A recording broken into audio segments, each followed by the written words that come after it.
Hello दोस्तों। तो दोस्तों आपका भाई एक और नई स्टोरी आप लोगों के बीच लेके आया है दोस्तों। तो दोस्तों ये स्टोरी है ब्लैक मैजिक के ऊपर। दोस्तों सच्चा दोस्त वही होता है जो तुम्हारे साथ मुसीबत के समय खड़ा हो, लेकिन अगर वही दोस्त तुम्हें बचाने की कोशिश करे और तुम उसको ही अपना दुश्मन समझ बैठो। तो आज की कहानी है दो दोस्तों की। एक का नाम दीपक, एक का नाम साहिल। एक गरीब होता है, एक अमीर होता है, और इन दोनों की दोस्ती के बीच एक प्यार होता है जिसने प्यार के नाम पर ब्लैक मैजिक किया होता है। दीपक और साहिल होते हैं, वो एक फैमिली फ्रेंड होते हैं। तो वो एक दूसरे के साथ बचपन से ही बचपन से एक दूसरे से मिलना जुलना रहता है उनका। फैमिली फ्रेंड होते हैं दोनों। तो जैसे कोई त्योहार हो गया या जैसे कोई फंक्शन हो गया तो एक साथ मिलते रहते थे, दोनों को अच्छा लगता था और अच्छे दोस्त हुए बचपन से ही। लेकिन जिंदगी ने दोनों दोस्तों को अलग अलग रास्ते दे दिए। दीपक एक नॉर्मल साधारण टाइप का बंदा था और उसके घर वाले भी नॉर्मल ही थे, मतलब ज़्यादा अमीर भी नहीं थे, मिडिल क्लास से भी लो क्लास की थी उसकी फैमिली की कंडीशन। और उसके पापा एक छोटी सी नौकरी करते थे। लेकिन दीपक में एक खूबी थी, वो संस्कारिक और बिल्कुल सिंपल एक अच्छा लड़का था मतलब। लेकिन साहिल एक अमीर घर से था, उसके घर की फाइनेंशियल कंडीशन बहुत अच्छी थी और वो महंगे कपड़े और महंगे स्कूल में पढ़ता था। उन दोनों की एक खास बात थी कि वो लोग एक दूसरे को कंपेयर नहीं करते थे और उनकी दोस्ती में अमीरी गरीबी इस टाइप का कुछ नहीं होता था। तो उन दोनों की दोस्ती में कभी फ़र्क भी नहीं आया इस चीज़ का। फिर धीरे धीरे समय बदला, दोनों बड़े हुए, उन दोनों की पढ़ाई पूरी हुई। तो जैसे 12th पास करा उन लोगों ने, तो साहिल ने तो होटल मैनेजमेंट का कोर्स किया और कोर्स करने के बाद तुरंत वो मैनेजर भी बन गया, एक अच्छी सी नौकरी मिल गई उसको। लेकिन दीपक वही सरकारी नौकरी की तैयारी कर रहा था। तो उसको पढ़ाई में तो अच्छा ही था वो, लेकिन एक नंबर से रुक जाने वाला हुआ। कभी किसी का फॉर्म भरते रहता था तो एक नंबर से रुक जाने वाला हुआ, लेकिन उसकी नौकरी मतलब नहीं लगी। मतलब उसी की दूसरी जगह उसने कोर्स करा, साहिल ने कोर्स करा होटल मैनेजमेंट का और उसकी नौकरी तुरंत लग गई मैनेजर की। लेकिन उसकी दीपक की जो तैयारी थी वो तैयारी चलती रही, लेकिन पेपर एक भी नहीं निकला उसका। पेपर निकलता तो किसी चीज़ में बाहर हो जाता और कभी कभी पेपर ही ना निकलते। फिर धीरे धीरे दीपक डिप्रेशन की ओर जाने लगा। यार मेरी तो नौकरी नहीं लगी, मेरे साथ वालों की इतनी है और मेरे घर वालों की कंडीशन इतनी बुरी है, मैं घर की फाइनेंशियल कंडीशन कैसे सही करूं। बहुत सी मतलब दिक्कतें होने लग गई थी उसको, डिप्रेशन में आने लग गया था। फिर एक उम्र भी ऐसी होती है कि अगर तुम्हारे साथ का कोई मतलब लग जाए नौकरी में या मतलब कोई कुछ हो जाए और तुम नहीं हो उस ऐसी जगह में, तो तुम्हें सबसे ज़्यादा बुरा उसी टाइम लगता है। उस टाइम नहीं लगता है जब वो भी अगर वही जैसे तुम्हारे जैसे स्ट्रगल कर रहा है तो उस टाइम कुछ बुरा नहीं लगेगा। लेकिन जैसे ही अगर वो हो गया ना तो उसके बाद तुम्हें अंदर से फील आएगा कि यार ये हो गया, मेरा क्यों नहीं हो रहा है, यार सबका ही हो रहा है। फिर धीरे धीरे बहुत सी चीज़ें होने लग गई। पेपर उसके निकल नहीं रहे थे, नौकरी कहीं मिल नहीं रही थी, घर की कंडीशन, माँ की तबीयत पूरी ख़राब, माँ की दवाइयाँ चलती थी और घर के सारे काम, गैस का बिल भरना, बिजली का बिल भरना, बहुत सी चीज़ें उसके दिमाग में घूमती थी। रात भर सोता नहीं था वो था यार अब क्या होगा, अब क्या होगा, मेरा तो कुछ हो ही नहीं रहा है, मैंने किस चीज़ में कमी कर दी। बहुत सी चीज़ें उसके दिमाग में, डिप्रेशन में फर्स्ट स्टेज में पहुंच ही गया था, डिप्रेशन की। फिर एक दिन साहिल को उसकी कंडीशन के बारे में पता चला, क्योंकि साहिल और दीपक की जब साहिल की नौकरी लग गई थी मैनेजर की तो उसके बाद बात नहीं हुई। तो एक दिन साहिल को पता चल गया था। तो साहिल ने कहा भाई तेरे को नौकरी की तलाश है तो मेरे वहाँ कर ले, अभी कोई बड़ी पोस्ट नहीं है तो तू स्टार्टिंग से मतलब नीचे से कर सकता है वहाँ, मतलब पार्ट टाइम जॉब। तू आ जा, यहाँ आ जा, मेरे पास आ जा। फिर दीपक ने कहा यार मैं होटल में कैसे काम करूँगा यार, मैंने तो इतनी पढ़ाई कर रखी है, मैं तो सरकारी नौकरी के लिए बना था। तो फिर थोड़ा झिझक होने लग गई दीपक को, लेकिन क्या करता, वो बेचारा मजबूरी थी उसकी, नौकरी तो चाहिए थी कोई ना कोई। फिर साहिल ने उसको बर्तन धोने की नौकरी दिलवा दी।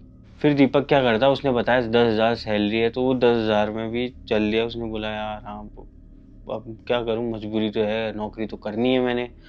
तो फिर दीपक चले गया साहिल के पास और वहाँ उसने ज्वाइन कर ली वो होटल की नौकरी और उससे बोला यार धन्यवाद यार तेरा, तूने मेरे को ये जॉब दिला दी।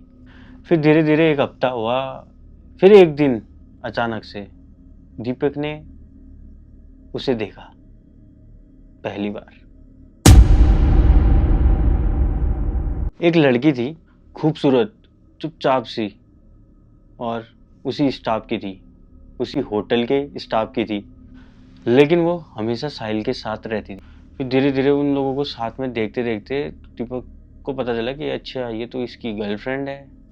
फिर दीपक ने धीरे धीरे नोटिस किया यार ये साहिल तो अपनी सारी चीजें इसको दे रहा है, गिफ्ट्स वगैरह, हफ्ते में 4-5 गिफ्ट्स दे देता था उसको, लड़की को, और कभी कभी तो पूरी आधी सैलरी दे देने वाला हुआ जो चाहिए। फिर दीपक ने कहा यार ये इतनी मतलब गिफ्ट्स वगैरह तो दे रहा है, चल चलता है, अपनी सैलरी भी इसी को दे रहा है, अपने घर वालों को नहीं देता क्या?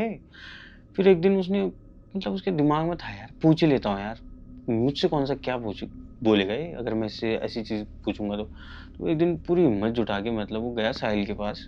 साहिल से पूछा उसने, अरे भाई तेरी गर्लफ्रेंड है ना ये, तो तू इतना मतलब हद से ज्यादा नहीं लुटा रहा है तू अपना पैसा इसके पास? फिर साहिल मुस्कुरा के बोलता है, अरे यार मेरी जान है यार, वो हमारी शादी होने वाली है, मैं बहुत प्यार करता हूँ उससे और वो भी मुझसे बहुत ज़्यादा प्यार करती है, तो हमारे उसमें पैसा वैसा कुछ नहीं, मैं खुद ही देता हूँ, मांगती नहीं है यार, बट मुझे अच्छा लगता है उसको देना, हर चीज़ करना। लेकिन दीपक मन ही मन मतलब सोच रहा था यार कि क्या है ये बंदा, ये अपनी सारी चीज़ें इसको दे रहा है, माना इसकी गर्लफ्रेंड है बट ये सारी चीज़ें दे रहा है इसको। तो दीपक को मतलब कुछ ठीक नहीं लग रहा था मतलब उसकी बातों से, लेकिन दीपक को तो पता ही था इस लड़की की आंखों में प्यार नहीं कुछ और ही था। फिर एक रात दीपक होटल के पीछे कुछ सामान लेने गया। फिर दीपक ने उस लड़की को किसी अनजान मर्द के साथ देखा।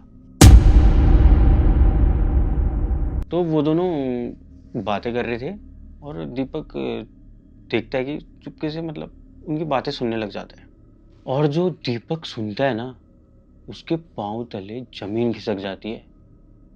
लड़की बोलती है, मैं साहिल के साथ इसलिए हूं ना क्योंकि वो पैसे वाला है, उसके पास पैसे रहते हैं और वो मेरे पे पैसे लुटाते हैं, नहीं तो कभी नहीं मैं उसको मुंह ना लगाऊं, उसके पास कभी जाऊं ना।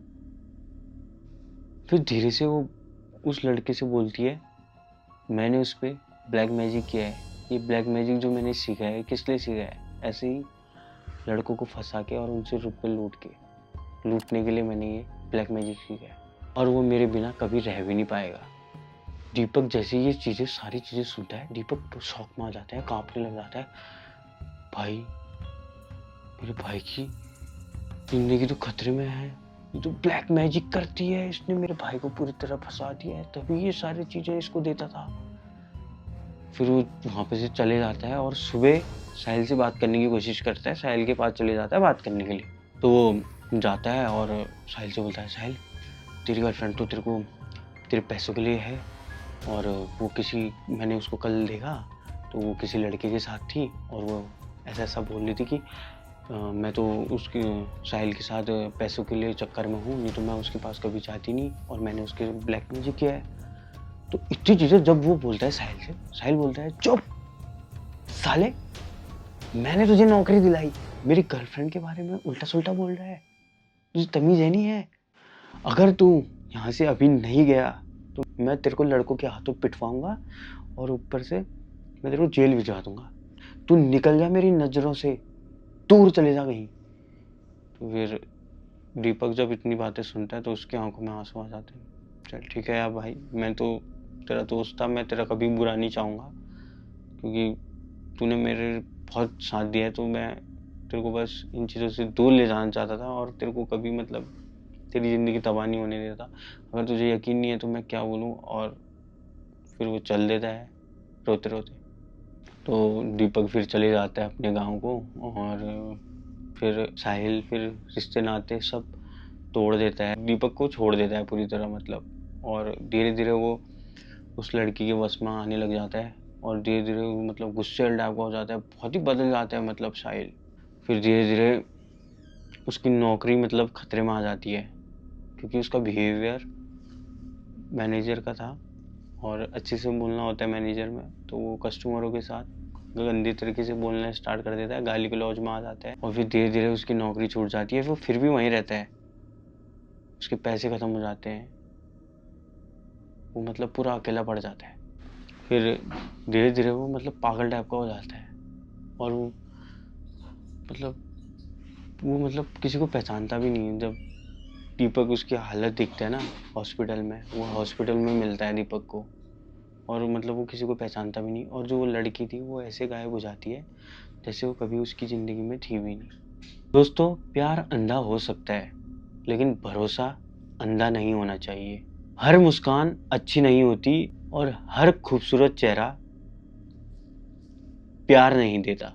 कभी कभी सबसे बड़ा दुश्मन वो होता है जिसे तुम दिल से चाहते हो। तो दोस्तों, अगर वीडियो अच्छी लगी होगी तो लाइक कमेंट सब्सक्राइब जरूर करना। और आजकल आप लोग कमेंट करना स्टार्ट कर दिया आप लोगों ने, तो धन्यवाद। मेरे को अच्छा लगता है आप लोग मेरे से कनेक्ट होने की कोशिश करते हो। बट मैं आपके लिए ऐसे ही हॉरर स्टोरियाँ लाते रहूँगा। और धन्यवाद, मिलते हैं नेक्स्ट स्टोरी में।